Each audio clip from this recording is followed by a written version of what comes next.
Ladies and gentlemen, we are live from the Shag Carpet Shack here in Columbia, Tennessee.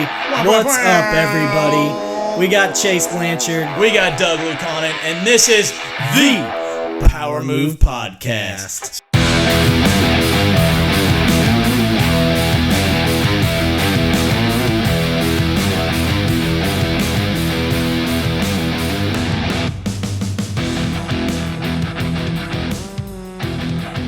Welcome back, everybody. Season 3, Episode 1 of the Power Move Podcast. Power. We're in it. We're in it. Welcome. You're on the live cam.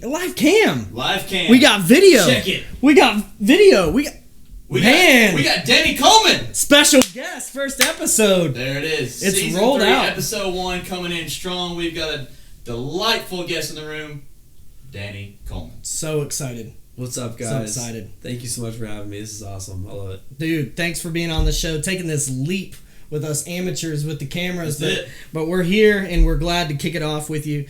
We're going to kick it off with something we all know is near and dear to our hearts here on the Power Move Podcast. That is the Power Moves of the Week, the Mows of the Week, the Song of the Week.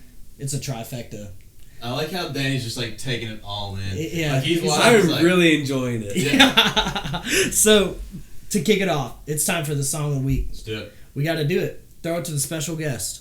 Boom. Danny, so the Song of the Week, listeners. to clarify, it doesn't have to be like a popular song right now this week, right? Oh, it could be an old one. Well, new then I'm one, going to anyone. have to go with my old trusty faithful, Mr. Brightside by the Killers. Oh, I love that. That song has got so much it pumps. It's got to My go. DJ to heart it, you know? is just so full right now hearing that. Like, Mr. Brightside, what a great song. I love it. It's so it's one of the, I think it's the first song I karaoke at Cities, rest in peace, Of course. in downtown Columbia. Nice. And I had such a blast doing that song. And little side note, karaoke night at Cities when it was lasting was my idea. Strong. Well, okay, at least I planted the seed. I was asked by the owners at the time, they're like, hey, Danny, we're trying to figure out stuff to do in the evenings around here to get people down there. What do you think? And I was like, dude, no one's doing karaoke. Except for, like, you know, the Rebels, stuff like that. Like, everyone, it was smoking back then, now everybody wanted to go down there. And I was like, do karaoke up here. And so there's Thursday night karaoke night. What about live mic night, the comedy stand-up? I didn't have anything to do with that. That was fantastic. Yeah. I was there the first night at least. That was very good. I didn't see the subsequent ones. But yes. For the listeners not in Columbia, Cities was a former business in the downtown Columbia area. Now Marcy Joe's. Yep. Yeah, nice breakfast spot. Yeah, nice breakfast spot. Yeah, a little bit of a reversal, if you will. Yeah. You know? Still a stage in there. Oh, yeah. I think there's a lot of potential. They do some stuff in there. Yeah, they're going to do more and more in there as time progresses, for sure. So, Mr. Brightside, the Killers. That's such strong. It's a good one. So how does that song make you feel? Yeah, what is that? So one of my strongest memories, and this sounds really teenage and childish or whatever, but like I remember getting broken up with at one point, and like on my drive back in my parents' minivan, I remember just bumping out of that song and just being like, "Oh, I was Did you feeling cry? things." I was weeping. I'm sure. It's I don't okay. know exactly. You can cry here today if you would like. But it was just I remember hearing I've done it too. I remember it was popular then, you know, and I was hearing it a lot on the radio, you know, and then it came on, it was right at the right moment, you know, it was back at radio, so I wasn't playing it on a CD, because there wasn't a CD drive in there, you know, and it was just like, I was just feeling that song, but then like, as time goes on, it's just like it becomes more of like a callback, you know, to who you were at a certain point in time, and then, and now it's my Cities memory, you know, it's like the first song that I at least remember recording it, or doing a karaoke at Cities. Rock. And it's on my Instagram if you ever want to watch it. I do have 30 seconds or however long Instagram does videos. Not enough Of a seconds. performance of it. But it's just a fun song to sing. Awesome. Love it. Chaze, what's that song of the week? Man. Song of the week.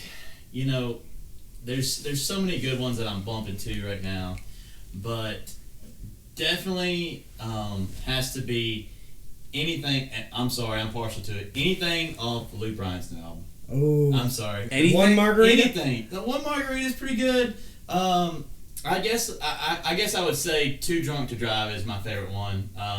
It to me, it is getting back probably 80% of the album is back to true country roots. You know, I love Luke. You know, but got a little off the beaten path of pop music, a little too poppy. You know, but I like it a lot. It's what I'm bopping right now. It's giving me some power moves in the morning. I'm groggy getting in the truck, and then you hear that song come on, and it's like the shot of espresso that you needed. So I feel that. Too Drunk to Drive is probably my favorite one right now, and it's pretty cool because it's really romantic too, because the point of the song is he hasn't even had a drink, and he's too drunk off the moment, with this girl. He wants to stay home. He doesn't want to drive.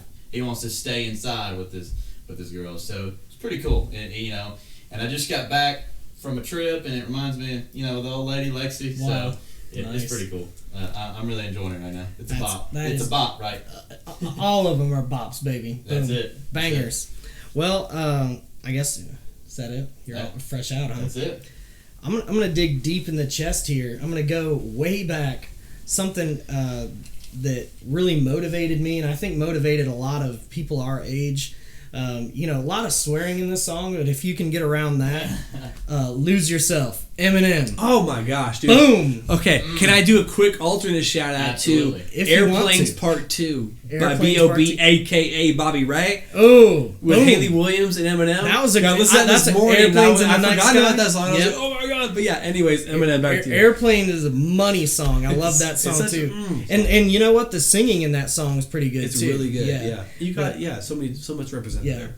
But like honestly, all you need is that intro, first verse, and the chorus, and you're just like, oh man, I can do anything. I can do anything. He can do anything. You can do anything. All you got to do is put the work in. Put the sweat equity in. Be aware. Be detailed. Take risks. And something we're gonna get to, I think later in the pod, Danny alluded to it, is just when you find something you love, go after it.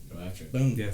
So anyways, those are the songs of the week to get you pumped up this Monday. The jams. Get out there. The Power Move enjoy playlist it. is growing. It is What? I didn't know about the Power Move. Oh, yeah. Okay, I guess. Is it on Spotify?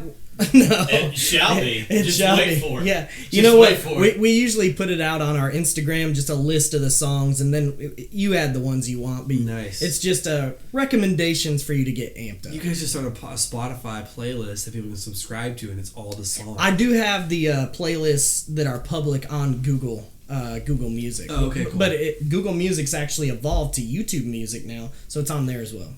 So yeah, good to know. but yeah, good Boom. recommendation. I love that. We're on That's route. Power Move right there. Power Move number 1. Boom, Power Move. So speaking of Power Speaking Moves, of the Power Move,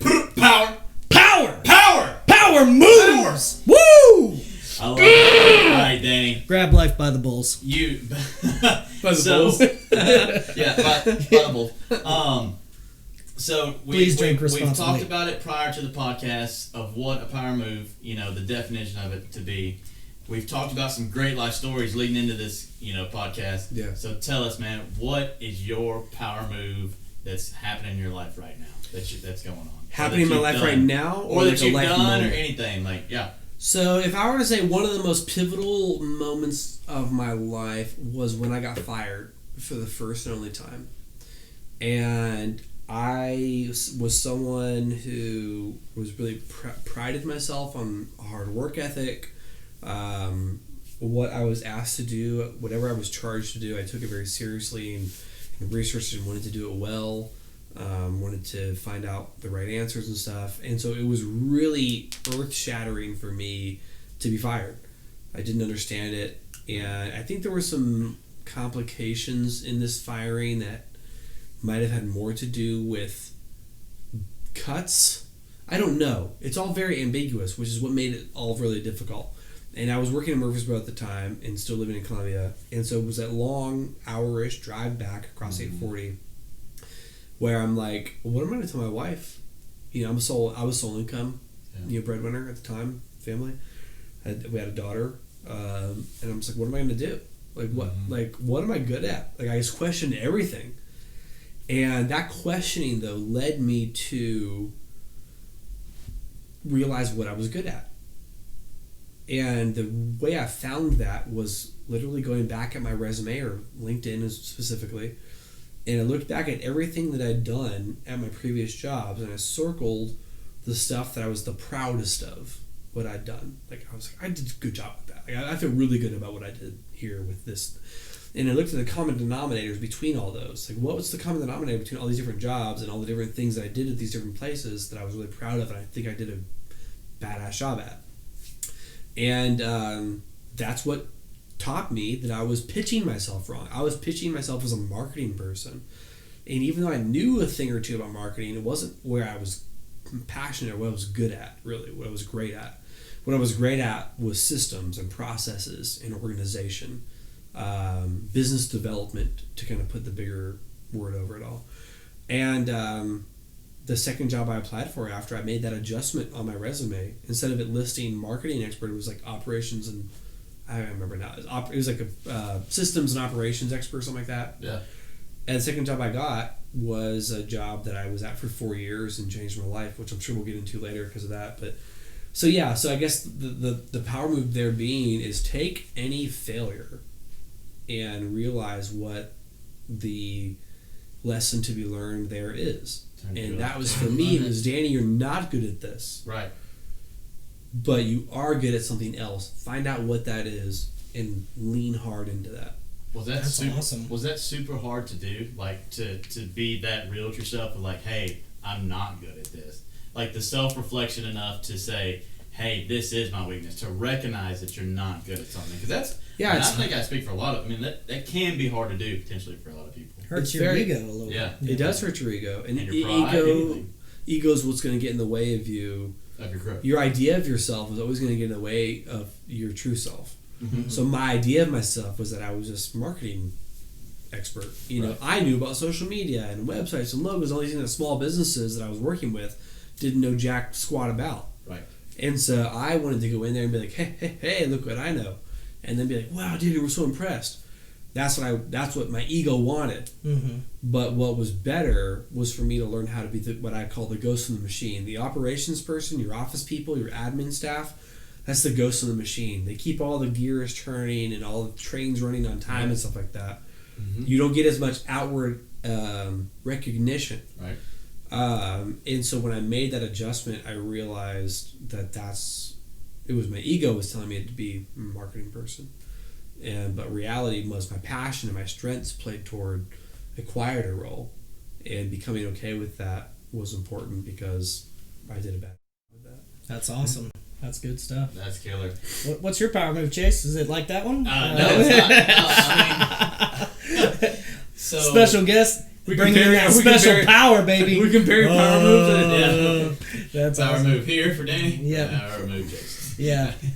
No. I feel like my power move was a power move up until that. Now it's just a move. That's the beauty of it. That is the beauty of it, right? Is that everybody has strengths and victories and iron sharpens iron. Yes, exactly. Beautiful. So my power move, as I kind of hinted to with the song, is I've been gone for almost 3 weeks. I was gone for almost 3 weeks with an opportunity that was given to me not too long ago to travel to North Carolina and manage a turn project of student housing, of cleaning crews, paint crews, and stuff like that. However, I had a great buddy of mine, Tyler, who was on the podcast, so he was with me, and we worked together. Tyler Seidel? Yep.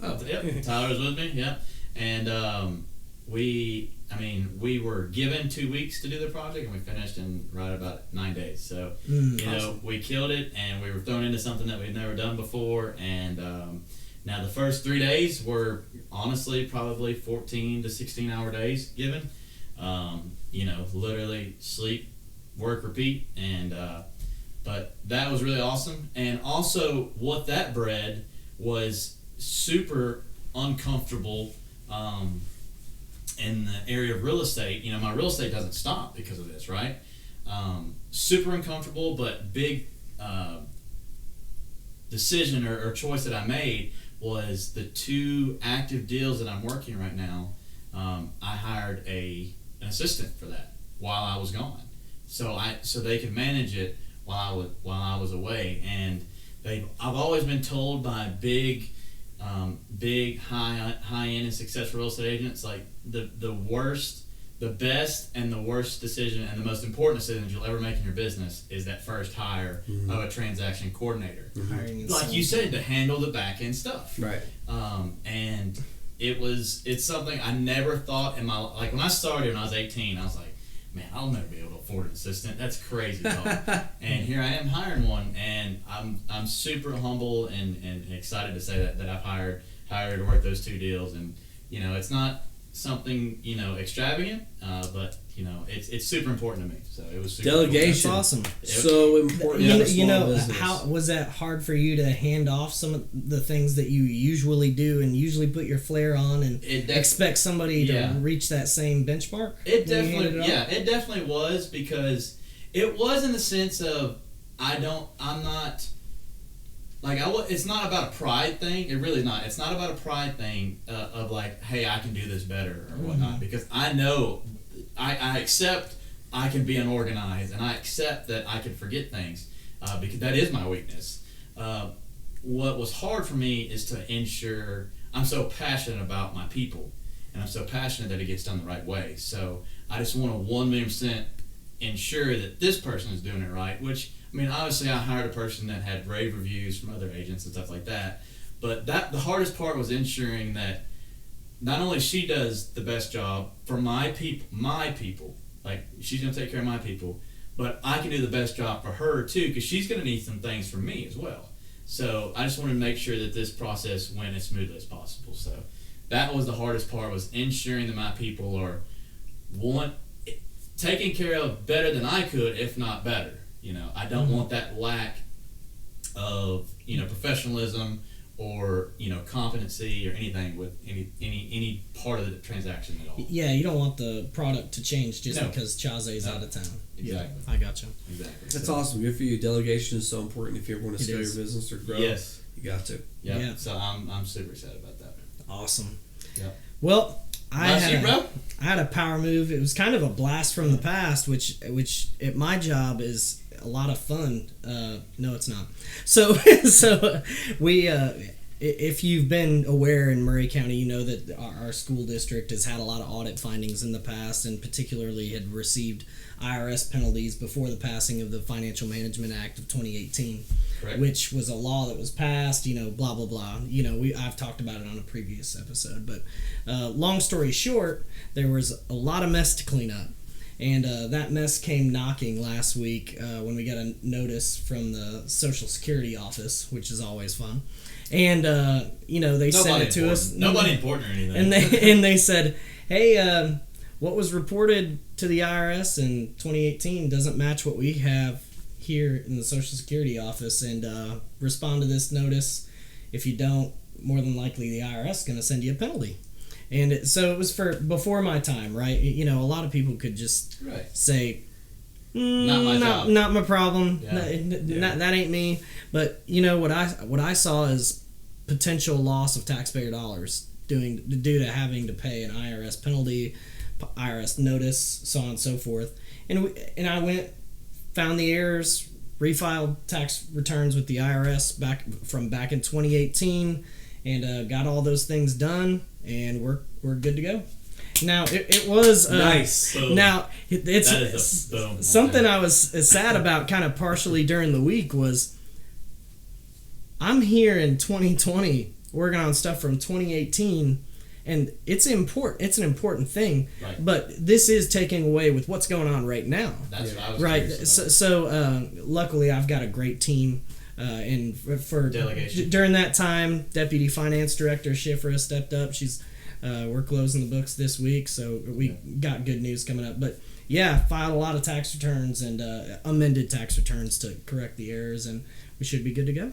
So you took care of BS that wasn't your BS. Oh yeah. Oh, even better. I probably shouldn't elaborate on this, but there was a much larger penalty we can maybe talk about in the afterpod that I was able to take care of that was gonna hurt. It was gonna hurt.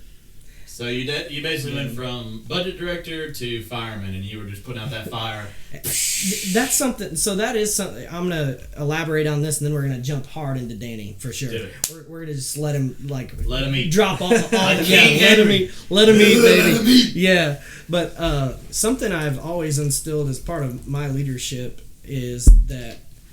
And say what you want about Nathan Bedford Forrest, but his war tactics from what I remember in history is that he would be on the front line of battle. He would be the first to ride and lead his team into battle. Mm-hmm. And I kind of take that leadership approach as well. Is when there is a fire, I don't want to be the coward sitting in my office not handling anything while my people that need my help are out there burning.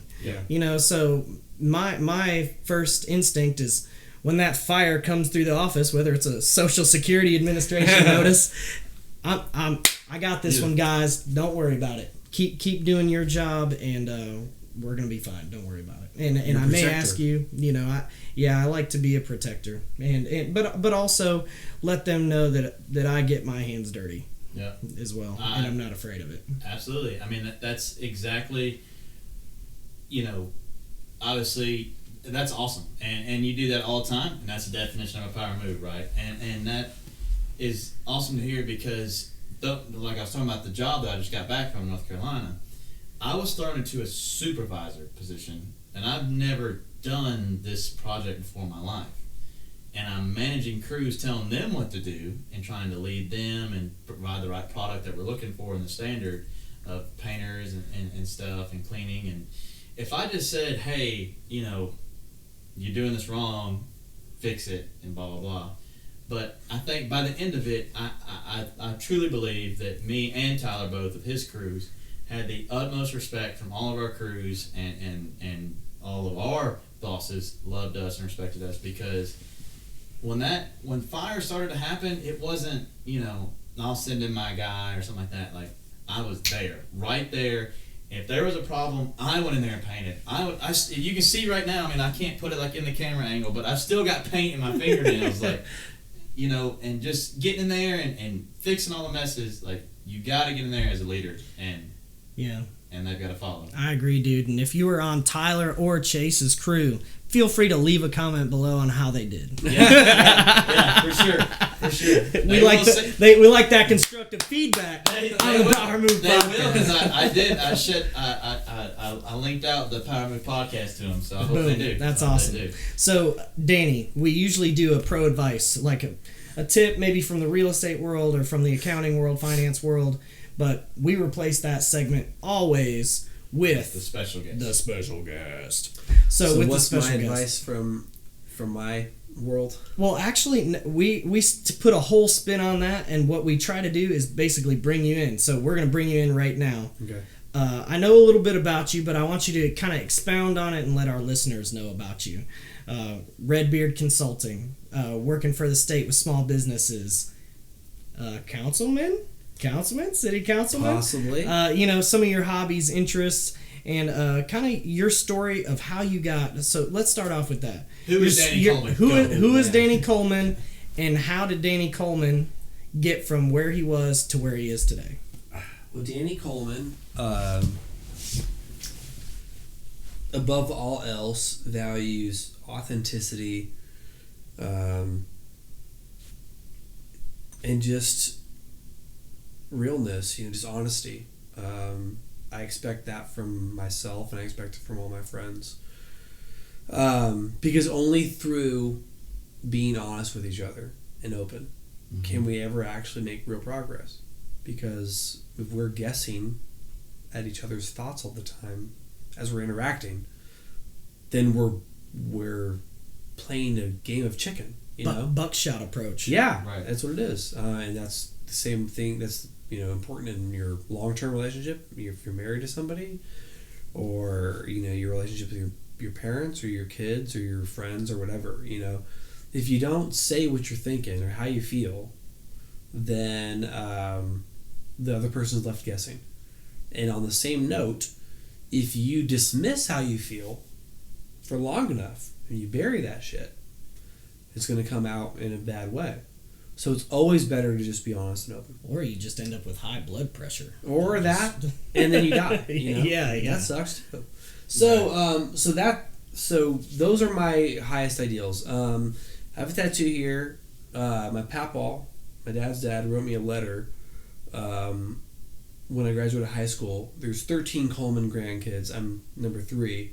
And I was the first one who wasn't able to make their high school graduation. And in fact, he didn't make anyone's after that. He passed away. And he wrote me a letter, which meant a lot to me. Thank you. And I wasn't particularly close with my grandpa, but I always wanted to be closer to him than I was. But there are 13 of us, you know? Yeah. And so he wrote me this letter, and at the end of it, he's giving out some really good advice, and he says, in all your dealings, use honesty and compassion. You know, accept no substitute. Like all the tools that there are to use, all the advice I can give you, it comes down to 2 words: honesty and compassion. And so that's what I have. My arm here is the first tattoo I've got, and I thought about it for 10 years, so put a lot of thought into it. Honesty and compassion. So those are really important to me. Honesty and compassion. So for me, you know, my story, I like to be honest and, I guess, compassionate about it. Right. I mean, to not give you my whole life story, I was homeschooled till 8th grade, private school for 2.5 years, public school for the last 1.5 years. Nice. Private college for a semester, public college for a semester and a half. Boom. You're like a Golden Corral. Of school. Education. Education Golden Corral, that's great. And so, and then out of all that, I got tired with college. You know, I was tired of 13th and 14th grade, so I didn't finish college. I got married when I was 20. My wife is 19. Got married young, so I started life earlier than a lot of other people my age at the time. Right. And so, fast forward to 4 years later, I've been working for my father-in-law for 4 years, and I consider that my college. I learned about small business and realized how much I loved it. I switched from being an English major to a business entrepreneurship major, which of course I didn't end up majoring, and then moved back to Tennessee because California just didn't seem like it was going to pan out the way I thought it would. I'm originally from Knoxville, California, came back, and that's how I got to Columbia, Tennessee. Dimple of the universe. Yeah, Dimple of the universe. And even at the beginning, I was like, I don't know, this place seems a little rural for me. I don't know. Moved to Franklin, immediately was like, never mind. We got to go. Yeah. No offense, Franklin. Yeah. It was more crowded than I was ready for, you know. And so I feel like my story is one where while I had a lot of advantages in terms of my upbringing and, the color of my skin, I didn't get handed anything. I did have to fight for every job I had, and I had to fight for any kind of advancement that I wanted to make, and I had to bust ass to do it.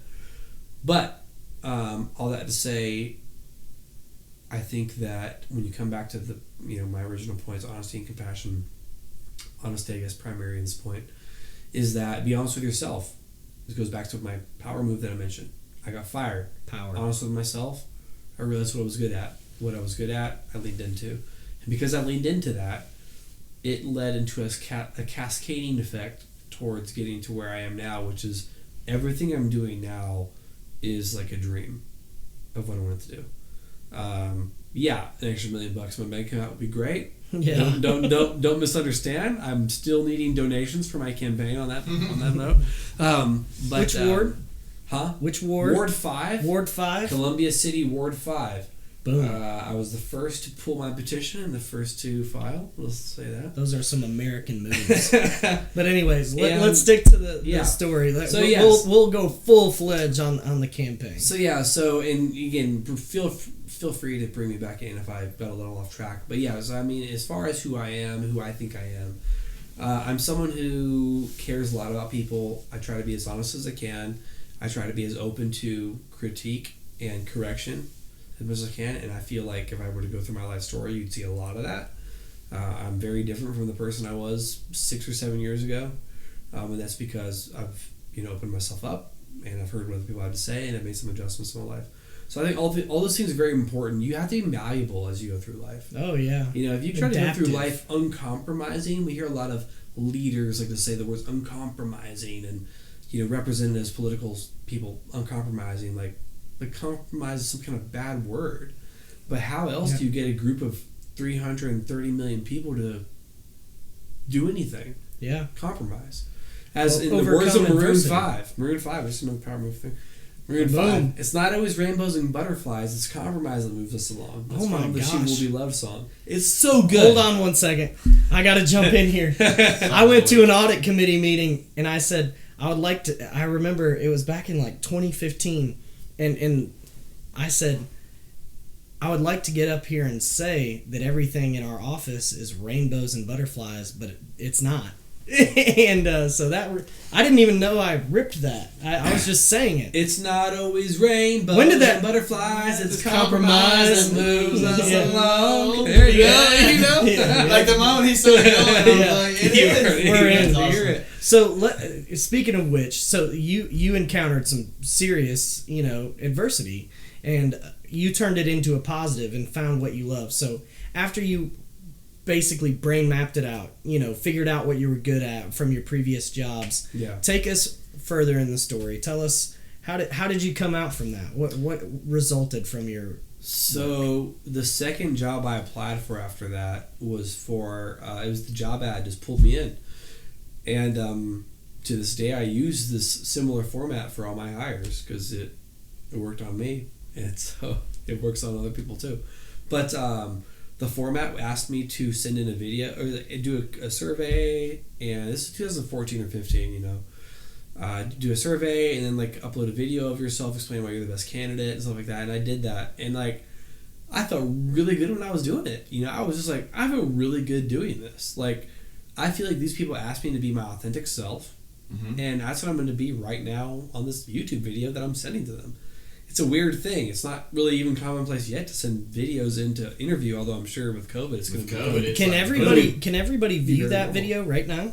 It is unlisted, but I can share it. No, that's completely for the right amount you. Of money. No, yeah. Make a donation to Danny Coleman. The Power Move podcast has no money. Continue. I will. If I send you guys a link to donate to my campaign, can you post that in some relevant place? I mean, we can post it on our. If I get $100 total, sure. After the date that this comes out on, Monday. Okay. After Monday, it's Tuesday. I'll give it 2 weeks. If I get $100 off that link, I'll post the video of my private interview with the bosses that that ended up changing my life. Wow. Might want to check with those bosses first, but no, it's my property. It's my video. That is true. I sent it to them. It's my account though. That's true. But yeah, so to kind of summarize my experience those 4 years working at the place was, the bosses were, I guess, younger-ish. One guy was probably 6 years older than me. The other guy was, I don't know, 10 or 12 years older than me. So not like old, you know what I mean? But close enough for me to at least relate to the younger of the two owners, and then the older of the two owners was just cool enough of a dude, Also the best looking out of all of us, like jacked 50-year-old guy, like this, like so svelte, and you're just like, oh my gosh, we're all like pudgy monsters. Pudgy monsters. And so we're gonna put that in the post hashtag. Pudgy monsters, baby. That's awesome. So the owners though, they just cared a lot about us as employees, and it was just mind blowing to feel this way, to feel cared about by your bosses. It was empowering. My first time working virtual, so I went for my onboarding for like 2 weeks, and then after that I was like, all right, Danny, you can work from your house now, and let us know if you have questions. And that kind of trust, in 2014, this is COVID now, you're like, oh yeah, everyone works for us. In 2014, still wasn't quite as ubiquitous, And so, so all that trust that they put in me and being left, quote unquote, on my own, in terms of at least oversight, direct oversight, in addition to, though, the culture that they created in that business, while virtual, a great culture of self-improvement and reading books together and telling each other about how we can improve each other and improve ourselves and stuff like that, and sharing success stories about working out or running or studying for a thing or winning a tournament or whatever, that was life-changing. And it not only changed my life, but the life of several other people who I ended up hiring to work at that business. I became COO of that business and I started off office manager, became COO. That was Wow. a title I got to throw around a lot. That gave me a lot of clout, even though I was a 12-person business. But I mean, like, CEO I is still a big deal. Yeah, I Yeah. still was in charge of operations for the business. I did a lot to improve the place there. I made my bosses a lot of money, made things more efficient. The first person who I hired, a girl named Ashley, who's a good friend of mine now.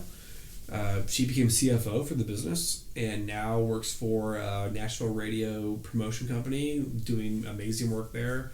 One of their higher ups as well. Owns her own house now. You know, like me, I was talking to you guys earlier. I had a terrible credit score. I didn't know jack. Didn't know anything. And so I mean, like, this whole experience working here, the focus on self-development and self-improvement was life-changing for me. An aha moment. And I mean, an aha moment that kept on popping over and over again, to where I accomplished more in those 4 years than I ever had in my entire life, and became more confident than I ever had ever. They wrote me a check one time when I was redlining, because redlining in terms of I was working like hardcore, right, sun up, sun down type, and they never demanded that of me, but that was who my work ethic just didn't Passion. know any bounds. Yeah. When I was empowered and cared for, but then also working from home. Right. So I would work too much, and work too hard. And I had we have regular calls. My boss one time just kind of noticed I was a little bit like on edge, and he was like, after the call, he came back a few minutes later. He's like, "Hey, Danny, like, I had a checkbook because I was the office manager, had to write checks. So I was like, "Hey, we want you to talk to Frank, the other owner. I want you to write a check for yourself for $500, cash that, and go take the family on vacation." And I was just like, I'm almost getting emotional about it now. Like, no one ever cared about me like that. So I just realized from all that experience that, one, I improved myself in a big way. But two, if I could become an influencer in a management type way, either as a manager in some business or a manager or a consultant manager, right? A consultant can then actually influence a lot of managers. If I could do that, I could create more happy and fulfilled people at their workplaces, who would then go out and be more engaged citizens, care about their community more, love their spouse more, spend more time with their kids. It was just like, it was an epiphany for me that this was my way to impact the world. That if I could help perpetuate good management, then I could help perpetuate people living lives that made themselves money but didn't die and sell their soul in the process. And so that's me. That's who I am. That's where I'm at now. And I work for the Tennessee Small Business Development Center, which is my dream job. Another homage to my bosses, who encouraged me to write what they call the perfect day, which is you articulate what would a great day for you look like. How would you spend your time? What would you be eating? What would you be doing? Not just in 24 hours necessarily, but what's this life look like? That you would love to have. And you might think the law of attraction or the seeker or something. That's not that. It's not mumbo jumbo. It's intention. It's the intention of going towards a specific direction with your life. And doing that, I wrote down that 2015. I wanted to work with small businesses for not a full 8 hours, because that was too much. I wanted to be able to work with small businesses because in the fulfilling amount of it, maybe 4 to 5 hours per week or per day. That's what I do now. I get to do that now. I work for a small business, this Tennessee Small Business Development Center. It's a nonprofit. We work with small businesses and help them accomplish things at no cost to them. That is so awesome. What I get to fill my day up, I'm overloaded right now, but everything gives me energy and gives me happiness. Yeah, you're always gonna have some of your BS stuff you gotta do. Yeah, some of your admin work. You can delegate that though. Right. And so so that's where I'm at now. Is I want to impact the world in a way that allows people to be humans again, not to have to be slaves to their work and the money and the dollars that we got to make, right? But be able to live a life again. A lot of people leave purpose and fulfillment. So. Exactly. Yeah, a lot of people leave places usually because they don't like what they're doing. they possibly have a bad manager, or they're trying to excel and they just want to get out of there. They want to learn.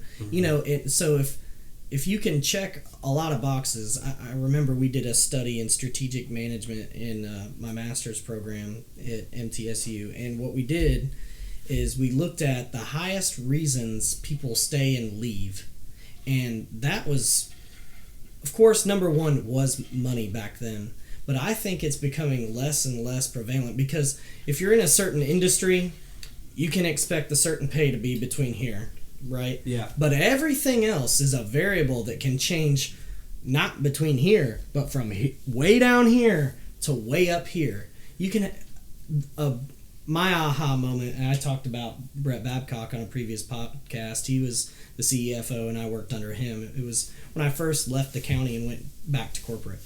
And I finally got to see, I think, what a great manager is in him. And he basically opened the gates for me to just go be who I need to be. And I also, not only that, I could learn from him, which was amazing because that's all I ever wanted. And but anyways, I think empowering management is like a huge part of like opening the doors for them, which actually helps them be a better manager.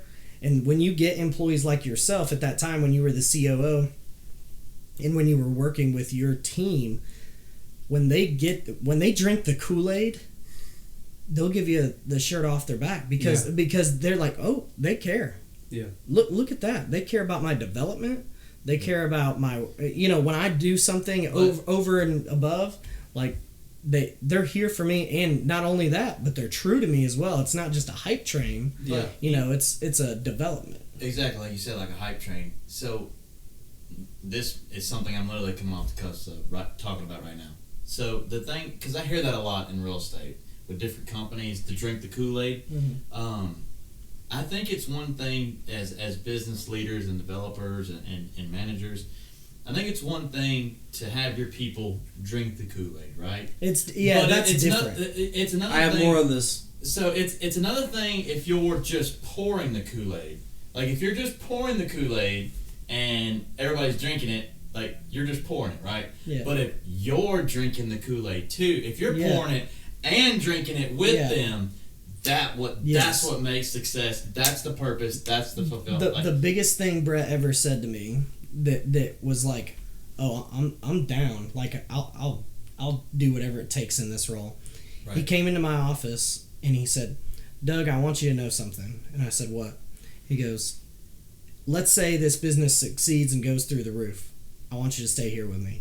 Let's say we sell this business. I'm taking you with me. Right. We're going together. We're in this together. And I was like, where are we going? What are we doing? Yeah. It's funny you say. Yeah. Look. You just point, and this dog's gonna fetch. Right. We used to joke about how, like, if the business we were in, which is the real estate, like I said, wholesaling business, if it were to go down, then we would sell soap together. Yeah. Actually, we talked about. That's a powerful statement. Like they lived in Colorado, but the bosses moved out to Colorado shortly after hiring the first round of the team. Because that's how well they did with their hiring process. The first three of us, they're like, we can leave Nashville now. We can go to Colorado now. Which they're active, Denver type, people. They're very cool. But anyways, and it was like, we're like, all right, well, we're going to do a drone delivery service for marijuana because it was legal. It was legal out there. Wow. But that's all that 21st century just aligning there with your talk about. It's the team, not what you're doing. It's about the team dynamic. And it don't matter what you're doing, you're going to accomplish great things. Exactly. Yeah. Whether it's drone delivery, I'll take that team pizza, anywhere. Or baking and delivering pizzas. It's the movie where it's just like, hey Danny, like we've got $1 million. You're going to hire a team to do the XYZ, whatever it is. I'm like, let me call Brian, Frank, Rich, Kyle, Ashley, maybe some of the rest of you guys, but that was the Eroji. Right. So, I mean, would you guys feel... Call up the ride or dies. Yeah, exactly. Would you feel like what you're talking about, a scenario of like the team aspect, not about the job at task at hand. I feel like nobody in this entire world understands that or is the master of that more than Elon Musk. Mm. Like, I don't know his leadership hiring styles. I don't either. I mean, but you gotta think it's Tesla, it's SpaceX. I mean, like they're just. I mean, to my understanding, like you said, I've read into a little bit of them. I'm not no expert, so I was looking to see if y'all were. No, which is fine. Negative. But like, I almost kind of want to assign that a homework assignment to myself because it's when you start to read a little bit about Elon Musk, the things that he's involved in is it's got to revolve around. I mean, it's the top end is him, and he's very, very smart. I mean, there's obviously no doubt about that. But he's got to have that team where it's like they're standing around, they're like, you know what, we just built the most efficient and best, electric car on the planet, potentially, right? Let's go send somebody to the moon. And that's that team aspect that obviously drives him. I see what you're saying. Every day. Have you watched The Founder with the Ray Kroc story with Michael Keaton? Incredible. Yeah. I mean, it's an incredible story, but the acting is well done. But to your point on that, is that his team, and at the end of the movie, they do a good job of recapping who all the team was, who they were, and what they did, and it's like, okay, it's not ever the person at the top. That's the thing. There's a quote I've heard it before, and I don't know who it's attributed to, but it's like, if I gotta get this right, it's not a genius at the top that makes the team look good. It's a team at the bottom that makes the genius look like a genius, or something like that. It's never you that make yourself look great. It's about who you surround yourself with, who you empower to help you. Right. And so that's why I'm very into the newer style of leadership, which I believe contradicts the older style. The older style was think about this: business in general. The way that corporations became about was based on the hierarchy established in the military in the early 1800s or whatever. This guy has a subordinate. There's this person has a subordinate. That's effective. And you follow chain of command. Scale. That's effective to scale. That's not the same as leadership, though, especially when you're not in the military culture, which demands respect to the superior authority. Business you don't have to do it in business. You need to command it in business, but you command it not by being, this is the way, I'm certain of it, let's go this way. That's not how you do it. What do you guys think? That's how you do it. That's how you get a team. But that's not even just leadership. It's how you get a team to care about what the heck you're doing. Well, and I mean, 5 brains are smarter than 1 brain. It's simple as that. If I say to you guys, hey, here's how I want you to decorate this room. And you have to. Well, I don't know, but hey, I'm the guy. Boss. I'm the guy. You're like, you're right. And you should go up, and I'm like, oh man, this looks terrible in here. Why does it look like this? You're like, this is how you told us to, and I'm like, no, I didn't. Yeah. Because in my mind, it looked different because no one can articulate everything in their brain exactly the way that it is. And being asked. So the way to get it to work right is say, okay, here's how I'm thinking it would look really cool. What do you guys think? And you guys say what you think, and I'm like, okay, I like that. How about this, though? And you're like, cool. And now we have a compromise. We're back to that Rainbows and Butterfly compromise. Not only that, you just empower them. The room looks great. We sitting here, we're like, hell yeah, because it looks like how we all wanted it to look. I appreciate you commenting on the shag carpet shack. But like the people, like the people that you say, hey, what do you think? Then they're like, you care about my idea. You care about, you want me to have an input on this room and be part of my own work. Yeah. Man, I'm really motivated. And you know what? I'm glad you asked me because that makes me think you care about what I do. Yeah. And so, yeah, I'll go to war with you. We'll deck this thing out. You want to work till 12 o'clock tonight? Let's do it. Yeah. Here's my ideas. To do with cool people, right? Here's my ideas. I came up with them an hour after work, when I was in a creative mind space, and I came back and, okay, we're going to use this, and awesome. Something I thought about is going to be used in that room. Yes. It breaks it down to that. But we're going to have to take a quick intermission. We're going to hit up part 2 because we got so much content.